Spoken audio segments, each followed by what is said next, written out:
नमस्कार, आप देख रहे हैं हॉट टॉक भारत। मैं हूं दिवाकर विक्रम सिंह। पंडित काशीनाथ मिश्र जो उड़िया भाषा में भविष्य मालिका है उसके व्याख्याता हैं और उनकी भविष्यवाणियों का असर पूरी दुनिया में देखा जा रहा है, क्योंकि जिस बात का वो जिक्र करते हैं वो घटनाएं देर सवेर घटती ज़रूर हैं। पूरे वैश्विक परिदृश्य में अगर देखा जाए और घटनाओं को देखा जाए तो काफ़ी कुछ ऐसी ही बातें हैं उनकी प्रोफेसी की भविष्य मालिका के आधार पर जो वो करते हैं वो नास्ट्रेडमस की याद दिलाती है। भविष्य मालिका के मुताबिक इस देश के अंतिम अर्थात कलयुग में इस देश के अंतिम प्रधानमंत्री नरेंद्र मोदी ही होंगे। उसके बाद इस देश में प्रजातंत्र रहेगा, क्या रहेगा, इसके बारे में वो इंटरप्रिटेशन करने से अभी इनकार करते हैं, क्योंकि कहते हैं कुछ बातें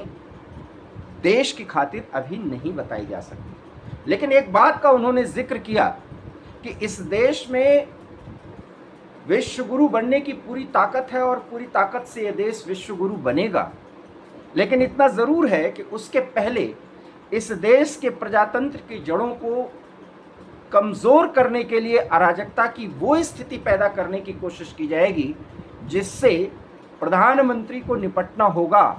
और इसमें कल्कि उनका सहयोग करेंगे। एक बहुत महत्वपूर्ण बात उन्होंने कहा कि त्रिजटा आप समझते होंगे, जिसकी नियुक्ति रावण ने अशोक वाटिका में माता सीता के साथ लगाया था ताकि वो एक राक्षसों की तरफ से उस पूरी व्यवस्था के संरक्षक के रूप में वहाँ काम करे। हालांकि त्रिजटा ने माता सीता के साथ बेहतर संवाद कायम किया था। उस त्रिजटा के परिवार का संबंध इस देश के किसी एक राजनीतिक परिवार से है। अब इसके आगे मैं भी नहीं बताऊंगा, आप इसके लिए पूरा वीडियो ज़रूर सुनिएगा। पंडित काशीनाथ मिश्र के साथ जो हमने बातचीत की है भविष्य मालिका को लेकर के, और जिसमें ये उन्होंने प्रोफेसी की है, इंटरप्रिटेशन किया है जो भविष्य मालिका में कहा गया है, उसको मैं डिस्क्रिप्शन बॉक्स में उसका लिंक डाल रहा हूँ पूरे इंटरव्यू का, उसे आप सुनिएगा ज़रूर। लेकिन ये सब कुछ बताने के पीछे मैं ये इसलिए कह रहा हूँ क्योंकि राहुल गांधी जिस सीमा को या जिस मर्यादा को अब लांघ रहे हैं वो भी उस भूमिका में जब इस देश के 140 करोड़ के आवाम के एलओपी के तौर पर संसद के भीतर वो सरकार के गलत कामों के लिए, उसे रोकने के लिए, उस पर निगहबानी करने के लिए पूरी तरीके से अधिकृत किए गए हैं। वो एलओपी की भूमिका जो एक मर्यादा और एक भाषा का संस्कार मांगती है वो राहुल गांधी पार कर चुके हैं। और पार वो इसलिए कर रहे हैं, उसका एक राजनीतिक कारण है, उस पर मैं चर्चा करूंगा। लेकिन इतना ज़रूर है कि अब जिस भाषा का वो इस्तेमाल कर रहे हैं और जो चुनौती वो दे रहे हैं, सरकार उससे कैसे निपटेगी कैसे नहीं, ये प्रधानमंत्री नरेंद्र मोदी जाने, गृह मंत्री अमित शाह जाने या पार्टी के रूप में भारतीय जनता पार्टी जाने। लेकिन आने वाले समय में देश के सामने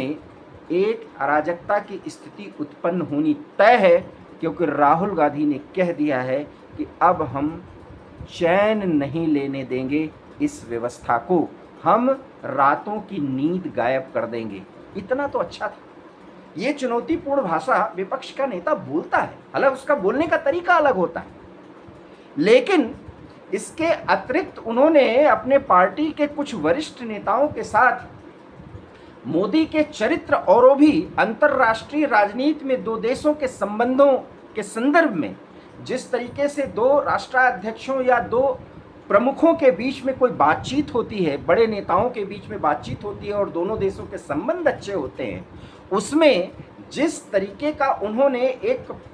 जिसको मैं बोल भी नहीं सकता क्योंकि वो भाषा का इस्तेमाल ही नहीं कर सकता, मैं मेलोनी जॉर्जिया मेलोनी जो इटली के प्रधानमंत्री हैं और प्रधानमंत्री नरेंद्र मोदी के बीच के जो संबंध हैं, राजनयिक संबंध हैं दोनों देशों के संदर्भों में अगर देखा जाए, उसको लेकर के जो टिप्पणी शीला दीक्षित के सुपुत्र संदीप दीक्षित के साथ उन्होंने की है और जिस तरीके से जिस हॉल में वो संबोधित कर रहे थे कांग्रेस के कार्यकर्ताओं को, और उसके बाद पूरा हाल हंसता हुआ नजर आया और राहुल गांधी मद में मस्त होते हुए मुस्कुरा रहे थे, उससे साफ नजर आ रहा है कि वो विदूषक बन गए हैं और डेस्परेट इतने हैं और फ्रस्ट्रेशन उनका इतना आगे जा चुका है कि वो हालांकि दिखाते तो हैं वो नाराज़गी व्यक्त कर रहे हैं, बट बहुत सोची समझी रणनीति से वो एक ऐसा हाइप क्रिएट कर रहे हैं जिससे अराजकता की स्थिति उत्पन्न हो जाए, क्योंकि जो तत्व अराजकता उत्पन्न करेंगे उसको बूस्ट देने का काम राहुल गांधी ही कर सकते हैं। हालांकि राहुल गांधी जिस फ्रस्ट्रेशन में ये सारी बातें कर रहे हैं उसका एकमात्र कारण है कि उनके हाथ से वो सारी बातें निकलती जा रही हैं जिसको लेकर के वो मुहिम चलाना चाहते थे और इस देश की राजनीति में एक प्रसंग और संदर्भ बन करके सत्ता पक्ष और विपक्ष में अपनी एक अहम भूमिका अदा करना चाह रहे थे। आपको लग रहा होगा कि मैं ये क्या कह रहा हूँ। जी हाँ, राहुल गांधी ये सब कुछ सोच समझ के कर रहे हैं। वो भाषा की मर्यादा को जानबूझ करके लांघ रहे हैं, क्योंकि उनको अब वो कड़ी तैयार करनी है, वो वर्ग तैयार करना है जो सड़कों पर उतरे ही नहीं। जो गाली गलौज अभी हुआ जंतर मंतर पर, जेनजीज के नाम पर, छात्रों के नाम पर जिस तरीके से अराजक तत्वों को इकट्ठा किया गया और उनके साथ 15 से 18 साल के बच्चे लाए गए और उनसे गालियां दिलवाई गई, भद्दे भद्दे कमेंट्स करवाए गए, उस सब के पीछे बाद में राहुल आए जरूर, हालांकि राहुल को उससे फायदा नहीं मिलेगा। राहुल से वो सारी चीजें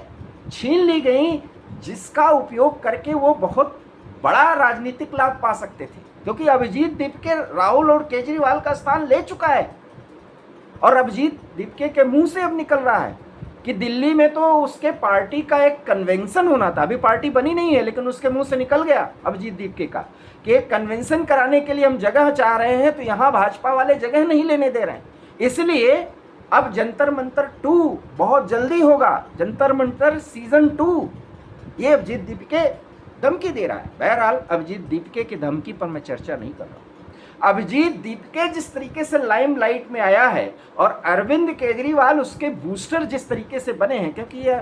आम आदमी पार्टी का इसका रिश्ता रहा है अभिजीत दीपके का, यहाँ तक कि सौरभ दास का भी संबंध आम आदमी पार्टी से रहा है, और किस तरीके की फंडिंग है और किस तरह के तत्व हैं और कैसे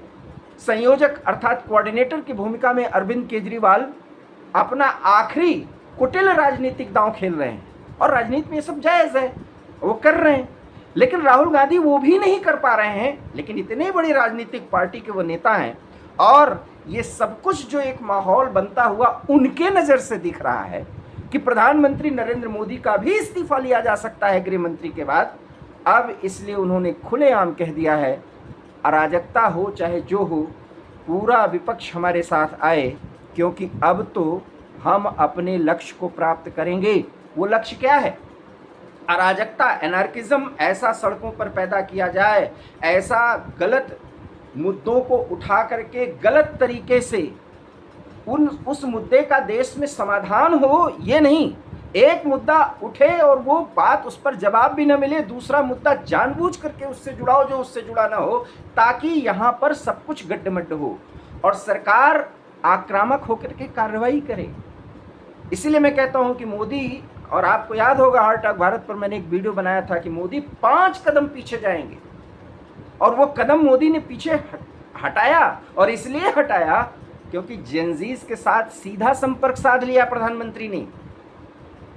इंस्टाग्राम पर जब सारे रिकॉर्ड टूट गए व्यूज के और ट्रेंडिंग के, तो समझ में आई राहुल गांधी को या इस पूरे लेफ्ट लिबरल टूलकिट और उस गैंग के सरगनाओं को, उस डीप स्टेट को जो बाहर से काम कर रही है, भारत की प्रगति को नहीं देखना चाहती, और उसमें कई तत्व ऐसे शामिल हो गए हैं। राहुल गांधी के पास अब अंतिम अस्त्र है, और राहुल गांधी जितना मजाकिया अंदाज में, जितना गलत तरीके से जो भाषा मेलोनी और प्रधानमंत्री के लिए उन्होंने उपयोग किया, वो मैं बोल भी नहीं सकता। आप वीडियो में जाके सुने, और मैं वीडियो भी नहीं सुनवा सकता, क्योंकि 18 साल से कम के बच्चे अगर देखेंगे और उसका मतलब समझेंगे तो आप समझ लीजिए कि मुझे कहना नहीं चाहिए, वो एक प्रोहिबिटेड मूवी जिसे 3X कहा जाता है, उस शायद वो, कैसे मैं बोलूं, उस तरह की भाषा का इस्तेमाल उन्होंने किया है। राहुल गांधी ये सब कुछ जानबूझ करके कर रहे हैं। वो इसलिए कर रहे हैं, यही तो मैं बताना चाह रहा हूं, क्योंकि राहुल गांधी को ये लग चुका है कि क्षेत्रीय पार्टी लगभग खत्म हो रही है और इस देश का वो कट्टरपंथी समाज जो मोदी और बीजेपी को किसी भी कीमत पे नहीं देखना चाहता और किसी भी हद तक जा सकता है, वो किसी भी कीमत पर उसी पार्टी को सहयोग देगा, उसी पार्टी के नेता के लिए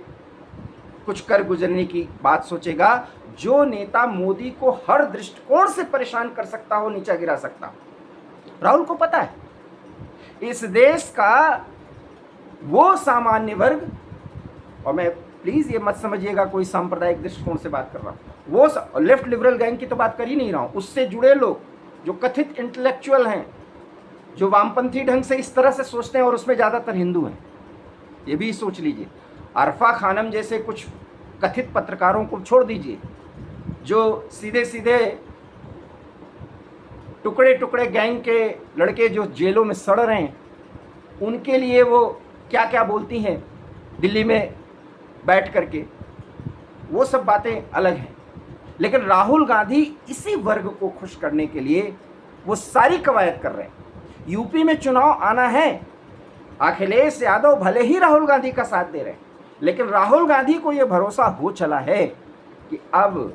अगर मुसलमान वोट देगा तो कांग्रेस को देगा, क्योंकि राहुल गांधी मोदी और अमित शाह या गडकरी या भाजपा के किसी नेता को जिस अंदाज में गाली दे रहे हैं,